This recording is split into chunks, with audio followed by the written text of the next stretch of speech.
নমস্কার বন্ধুরা। আমি একটা খুব বড় বিপদে পড়ে গেছি। প্লিজ, প্লিজ আমায় সাহায্য করুন। আমি বুঝতে পারছি না কী করব। আসলে আমার নাম শুভ। কেউ চিনতে পারবেন না হয়তো। আসলে আমি আমি হচ্ছি একজন চোর। না, ছোটোখাটো নয়, একটু একটু বড়সড়, মানে একটু বড়সড় চুরি করে ফেলেছি। এবং আমি এটা বেশ কয়েক বছর ধরে করছিলাম, কিন্তু কেউ জানতে পারেনি।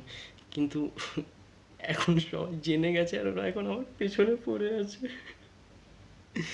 রাজ্যের সমস্ত লোকজন এখন আমার পেছনে পড়ে আছে। আমি জানি না কি করব।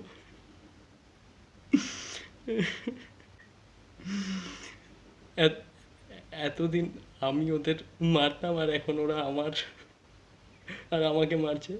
আমার সব জামা কাপড়ও খুলে নিয়েছে। এই দেখুন গাইস, শুধুমাত্র জাঙ্গিয়া পরে আছি। আমি জানি না কি করব। আমার মনে হয় ওরা চলে এসছে। আমি যদি বেঁচে থাকি আবার দেখা হবে। প্লিজ আমাকে বাঁচান, please vote for me, please hashtag for me.